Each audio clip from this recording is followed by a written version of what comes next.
Hey everyone. Hey, just a little while ago I bought one of these Honda Elements. I thought it'd be a great car for hauling my e-bikes around. I had a pickup before this, but I didn't like leaving the bikes out in the back of the truck, even if they were cabled in and locked and all of that. Just too easy to steal. So I'm going to be able to put them inside this vehicle. And I do have a noise from the rear end of this car, and I'm going to crawl into here and show you what I've already replaced and what I need to replace next. All right, so last week I replaced the sway bar bushings here because that seems to be a common problem. I could take this before and I could move it and I'd get a little bit of a clunk there, but the new bushings have taken away all of that noise, so that's no longer an issue. That's a real easy swap, and it only costs like 10 or 15 bucks. Super inexpensive. But when I came over here, I was like, what the heck is this thing? And this is just knocking around in here. So when I hit a big bump, I hear that drop like that on the rear end, and it's only when I hit a larger bump. So what this is a vibration dampener for the rear differential. So I'm going to pull this one out. I'll compare it to the new one and show you what this thing is supposed to be like. There's just this one bolt that goes through the mount and holds this dampener in place. I'm going to use some of this blaster here to loosen things up, and I'll try to get that removed here.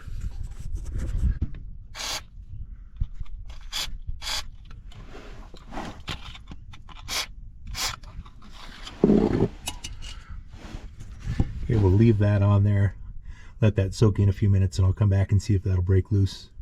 Let that PB Blaster soak on there for about a half an hour. Hopefully it made its way into the threads. I found the best way to get a hold of this, because you've got so much stuff in the way here, both from the front and from the back, is to just do a long extension on over to close to your mount here. If you use two of those extensions together, it gives you enough of an angle that you can get onto it and be on the outside here for undoing it. Now I'm hitting another rough spot, so I will crank this back in for a minute and just work that back and forth rather than just trying to force it off of there. If the bolt strips or breaks, or the head of the bolt strips out, then we've got issues, because that's such a difficult place to get to. So if I work this bolt back and forth with the PB Blaster, it'll come out and I won't have an issue. Okay, real close to this dropping off here. Oh, it's free now.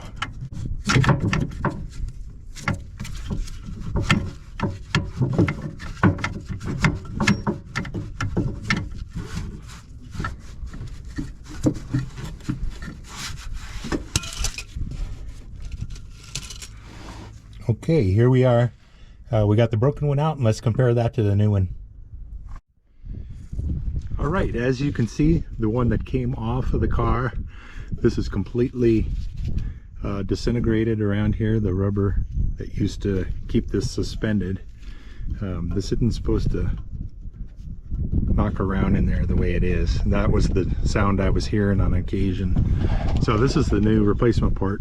I got this off Amazon. It was probably $24–25, not expensive at all. But as you can see, the rubber is formed solid around the insides here. You've got a little three little tabs that kind of suspend it from the outside. If you push real hard, you can get this to flex slightly within the housing here.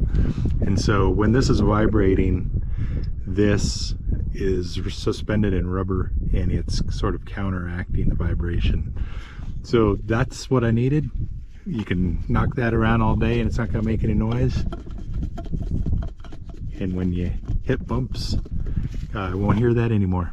So this ought to be real easy to put back in. I'm going to pull the bolt out all the way that holds this in, clean it up and put a little bit of anti-seize on it. These have a welded on nut right here, as you can see, so you don't have to get a wrench on the inside. You can just unscrew this from the passenger side. Bolt really looks pretty good. Had almost no corrosion on it.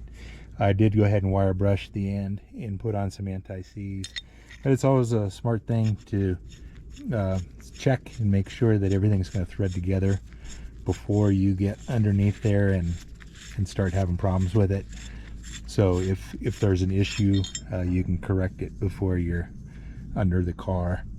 This threads in very nicely, so this won't be an issue. You'll notice this little tab here.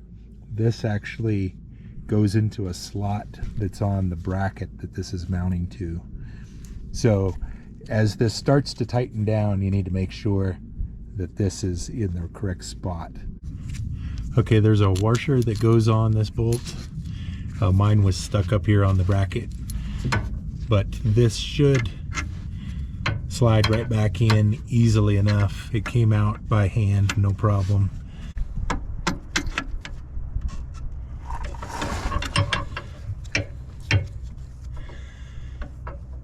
When I was taking out this bolt, I broke my 8-point socket and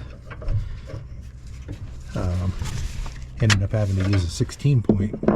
And as you can see, the 16-point socket did a little bit of gnarling on a couple of the points on the bolt there. So if you can, use an 8-point. And let's see. You know a bolt's been on there a long time when you're torquing on it and your socket breaks. I got this part started and then I slid this over and I could feel that notch, that little tab connect with that notch, and now I can just tighten it up from this point. I'll snug it up by hand while I hold that in the correct spot. So you can do it from the rear by feel. You can get this into that notch from the rear just by feel. Definitely is locked into place there and it's not spinning. So now I've cranked this all the way down by hand and I can go ahead and just put my ratchet on here and tighten things up. That's not going to go anywhere.